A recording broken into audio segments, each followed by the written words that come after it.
வணக்கம். ஐயா சு. வெங்கடேசன் அவர்கள் எழுதிய வீரயுக நாயகன் வேல்பாரி பகுதி 15. 2ஆம் நாள் நள்ளிரவுக்கு முன்பே தெய்வவாக்கு விலங்கு மரம் இறங்கி பழத்தை எடுத்தது.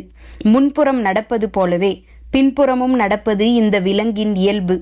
பழம் எடுத்ததும் சில நேரம் திரும்பி நடந்து மரக்கிளையின் மீது ஏறும்.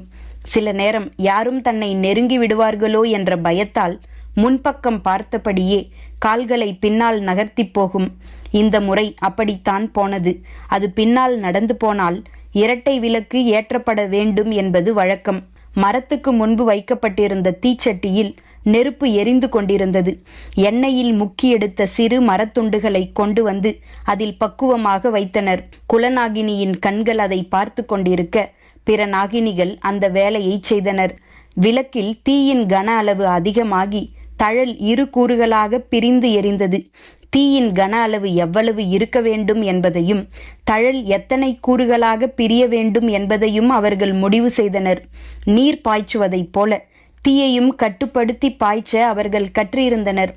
குலநாகினி பார்த்து கொண்டிருக்க எழும் நெருப்பின் தழல் பல கூறுகளாக பிரிந்து இரு கூறுகளாக நிலை கொண்டது.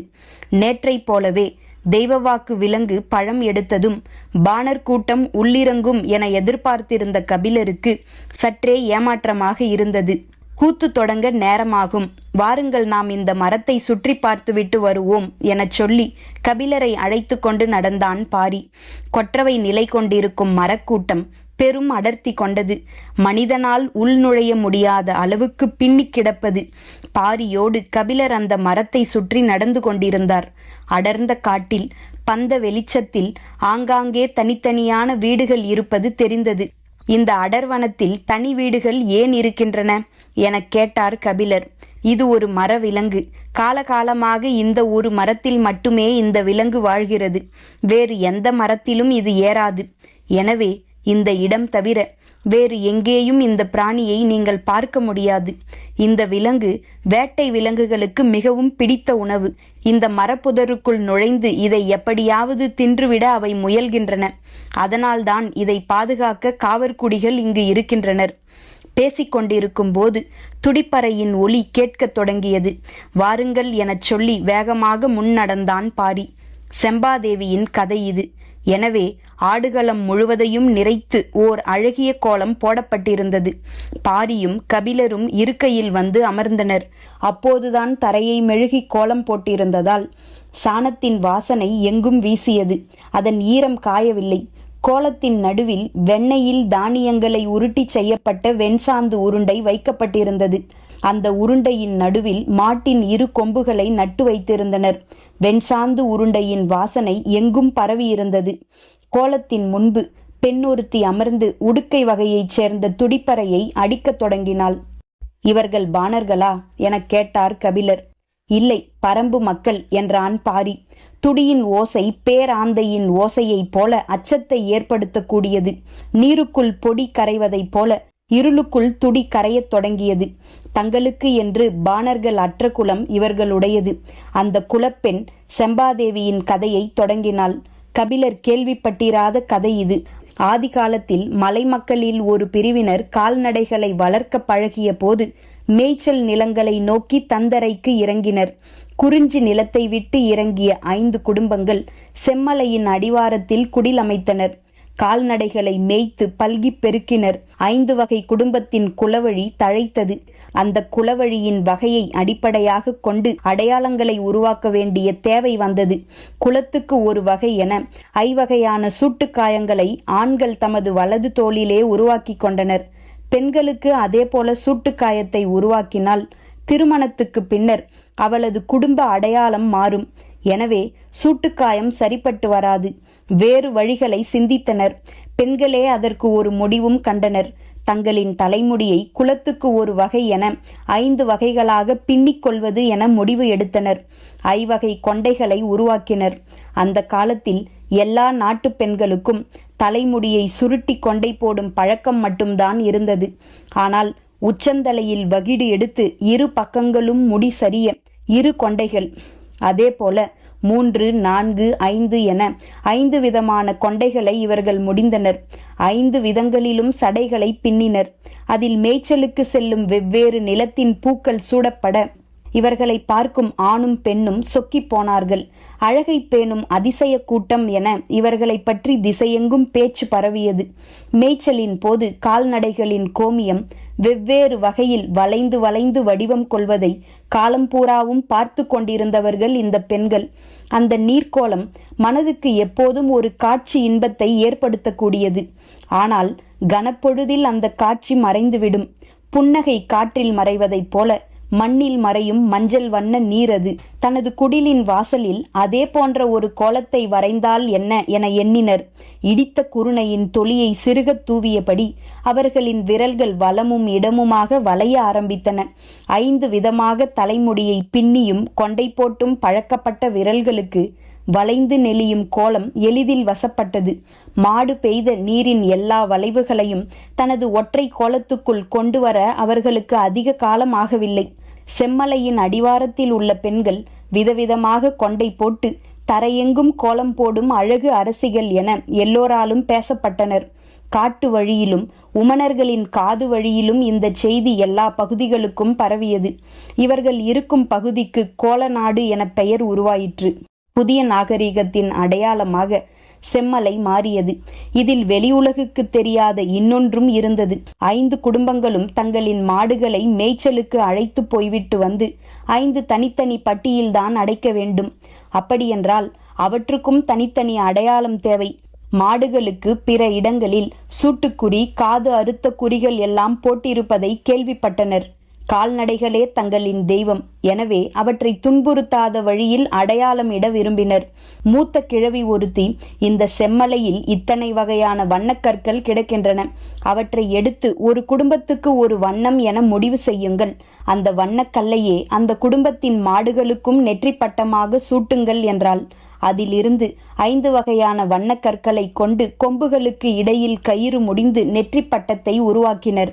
மாடுகள் எந்த நிலையிலும் துன்பப்படக்கூடாது என்பதே இவர்களின் எண்ணமாக இருந்தது. கிடைமாடுகளின் மேல் சிறு பூச்சிகளும் உண்ணிகளும் நிறைந்து கிடந்தன. அவற்றை கொத்தி தின்ன எந்த நேரமும் பறவைகள் அவற்றின் மீதே அமர்ந்து இருந்தன. இதை தடுக்க ஒரு வழியை கண்டறிந்தனர். திரட்டப்பட்ட வெண்ணெயில் தானியங்களை கலந்து பெரிய வெண்சாந்து உருண்டைகளை உருவாக்கினர். அந்த உருண்டையை நாணல் கூடையில் வைத்து கிடையின் ஓரம் ஏதாவது ஓர் இடத்தில் வைத்துவிட்டால் போதும். பறவைகள் முழுக்க வெண்சாந்து உருண்டையைத்தான் மொய்த்து கிடந்து மாடுகளின் பக்கம் போகவே போகாது. ஒரு நாள் இரவு வெண்சாந்து உருண்டை வைக்கப்பட்டிருந்த நாணல் கூடையை குடிலுக்குள் வைக்காமல் மறந்து வெளியில் வைத்துவிட்டு தூங்கிவிட்டனர். நாணல் கூடையின் இண்டு இடுக்குகளில் ஒட்டி இருப்பதை இரவு முழுவதும் பறவைகள் கொத்தி தின்றுள்ளன. காலையில் எழுந்து பார்த்தபோது நாணல் கூடை நார் நாராக உதிர்ந்து கிடந்தது. வெண்சாந்து உருண்டையின் சுவை பறவைகளையே வெறிகொள்ளச் செய்துள்ளது. நாடோடி நாகரிகம் எல்லா உயிர்களையும் தனதாக்கி நேசித்தது. இவர்களின் குலம் தலைமுறை தலைமுறையாக தழைத்து முன்னேறியது. மனிதர்களும் கால்நடைகளும் பல்கி பெருகின. கோல நாட்டினர் பல்வேறு குழுக்களாக ஒவ்வொரு ஆண்டும் மார்கழி மாதம் பிரிந்து மேய்ச்சலுக்கு போவார்கள். மீண்டும் ஆவணி மாதம் செம்மலைக்கு திரும்புவார்கள். எல்லோரும் கொண்டு வரும் மாடுகள் குடும்ப அடையாளத்தோடு பிரிக்கப்பட்டு கணக்கு வைத்து கொள்ளப்படும். வழக்கம்போல் மார்கழி மாதம் கோல நாட்டில் இருந்து மேய்ச்சலுக்காக பல்வேறு திசைகளில் கிடைப்போட குழுக்கள் புறப்பட்டு போயின. ஒரு குழு காவிரி ஆற்றின் படுகையில் நகர்ந்தது. 18 குடும்பங்களையும் 200 மாடுகளையும் கொண்டிருந்தது அந்த கிடை. அந்த கிடையில் சுடர்ந்து ஒளி வீசும் தழல் போல் இருப்பவள் செம்பா. வகிடு எடுத்து 2 சடை பின்னிய குடும்பம் அவளுடையது. கோவனின் தோள்கள் மாட்டின் திமில் போல் உருத்திரண்டு இருக்கும். அவனது வலது தோளில் பொறிக்கப்பட்ட 3 சூட்டு அடையாளத்தின் மீது சிறுவயதில் விரல் வைத்து பார்த்த செம்பா இப்போது இதழ் பதித்து பார்க்கவே ஆசைப்படுகிறாள். கிடையின் முன்னால் நடந்து போகும் கோவனின் நடையை தொடர்ந்து மொத்த மாடுகளும் நகர்ந்தன. கிடையின் இடது ஓரம் நாணல் கூடை தூக்கி நடக்கும் செம்பாவை சுற்றி பறவை கூட்டம் மிதந்து வந்தது. மாட்டின் காதுகள் விடைத்து ஆட, பறவைகளின் இறக்கைகள் படபடத்து அடிக்க, பசுக்களுக்கும் பறவைகளுக்கும் நடுவில் செழித்து வளர்ந்தது அவர்களின் காதல். கிடைமாடு நடந்து கொண்டிருக்கும் போதே குட்டியை ஈனும். அந்த குட்டியால் உடனடியாக கிடையின் வேகத்துக்கு நடக்க முடியாது. பால் குடிக்கும் நேரம் தவிர பிற நேரத்தில் அதை தோளிலே தூக்கித்தான் நடக்க வேண்டும். கோவன் இளங்குட்டியை தோளில் தூக்கி நடக்க ஈன்ற பசு அவனை உரசியே நடந்து வந்து குட்டியை நாவால் நக்கி இன்புற்றது. செம்பாவின் கண்கள் அவனையே பார்த்து கொண்டிருந்தன. தோளில் கிடக்கும் இளங்குட்டியின் மீது ஒரு கணம் பொறாமை வந்து விலகியது. மாலையில் மாடுகளை கிடை போட்டு இரவு கஞ்சி குடித்து தங்களின் குடிலுக்கு நடுவில் சிறு கூத்து நிகழ்த்துவர். எல்லோருக்கும் பாடத் தெரியும். ஆள் மாற்றி ஆள் பாடுவர். கிடையில் காவலுக்கு நிற்பவன் கூட எட்ட இருந்தே தனது பாடலை பாடுவான். எல்லோரின் பாடலுக்கும் துடிப்பறை முழங்கி இசை கொடுப்பவன் கோவன்தான். இடது கை துடியை இழுத்து பிடிக்க வலது கை விரல்களால் அதன் வலப்புறத்தை அடித்து அடித்து தாளம் எழுப்பும் அழகை பார்த்து மகிழ்வாள் செம்பா. அன்று கோவனின் துடி இசை வழக்கத்துக்கு மாறாக துள்ளலோடு இருந்தது.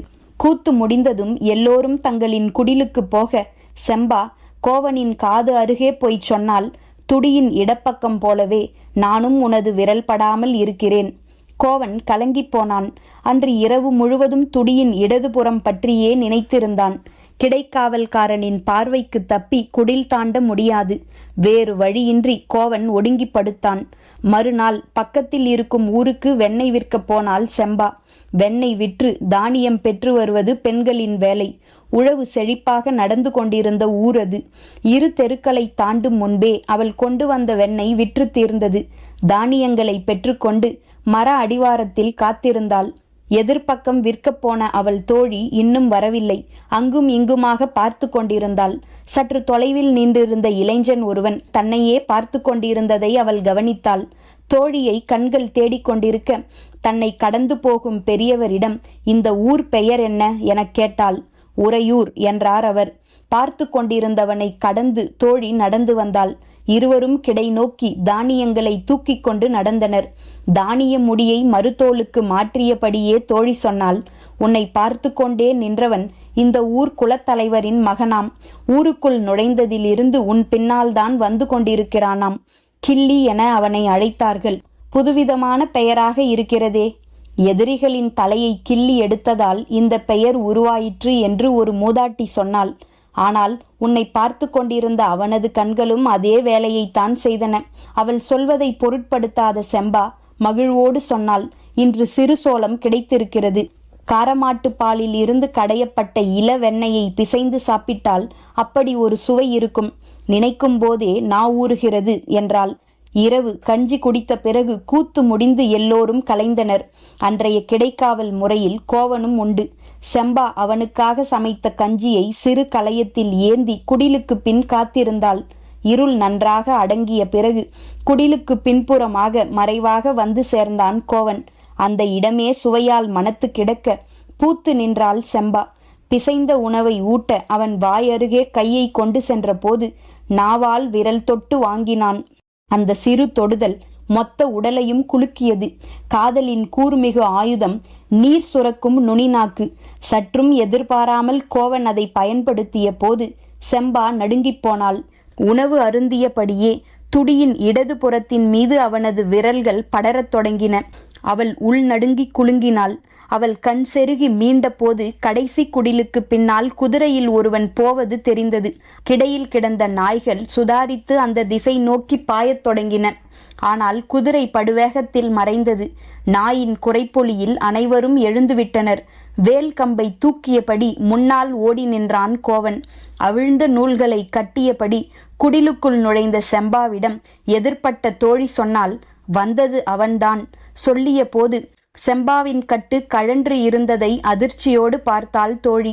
செம்பா தலையை மறுத்தபடி ஆட்டி சற்றே வெட்கப்பட்டு சொன்னாள் கோவன். தோழி திரும்பி பார்த்தாள். கோவன் வேல்கம்போடு முன்னிலையில் நின்று கொண்டிருந்தான். காதல் கன நேரத்துக்குள் எல்லோரையும் கண்ணை கட்டி விளையாடி கொண்டிருந்தது.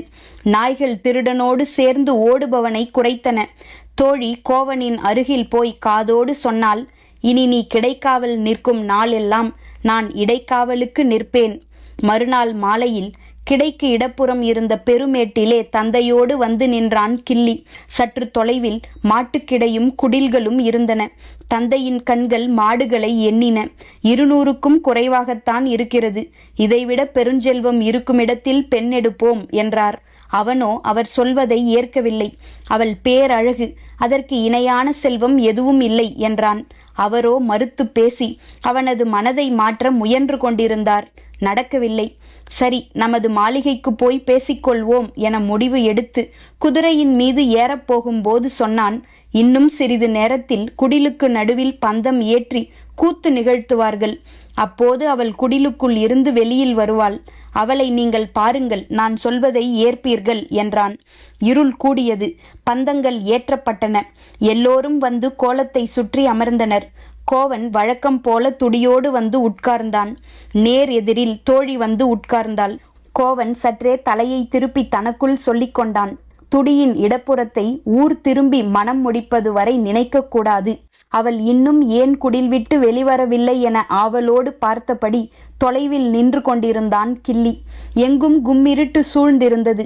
பந்த வெளிச்சத்தில் எதிர் சுடர் வீச அவள் குடிலுக்குள் இருந்து வெளியேறி வந்து கோவனுக்கு எதிரில் உட்கார்ந்தாள். நேற்று கலைந்த வெட்கம் இன்று கூடி நின்றது. கோவனால் அவளை நேர்கொண்டு பார்க்க முடியவில்லை. அவனது விரல்கள் துடியின் மீது படவே அஞ்சின. தாளம் கூடவில்லை. ஓசையும் அவனைப் போலவே பம்மியது. கிடையின் பெரியாம்பலை சொன்னார், டேய், நேத்து கஞ்சி குடிச்சவன் மாதிரி அடிச்சுக்கிட்டு இருக்க, சத்தமே கேட்கல, இழுத்து அடிடா. தோழி சொன்னால், பெருசு, நேத்தும் அவன் கஞ்சி குடிக்கல, அதுதான் விரல் செத்துப்போய் கிடக்கு. செம்பா அதிர்ச்சியோடு தோழியை பார்த்தபோது அவளோ சற்றே ஆணவச் சிரிப்போடு கோவனை பார்த்தாள். தொலைவில் இருந்து பார்த்தபடி அவள் பேரழகில் மயங்கி வாய் பிளந்து நின்ற கிள்ளி தந்தையிடம் காட்ட அவரை நோக்கி திரும்பினான். அவரோ ஒளியற்ற இருளின் திசையை நோக்கி வாய் பிளந்து பார்த்தபடி அதிர்ச்சியில் உறைந்து நின்றார். பரம்பின் குரல் ஒலிக்கும்.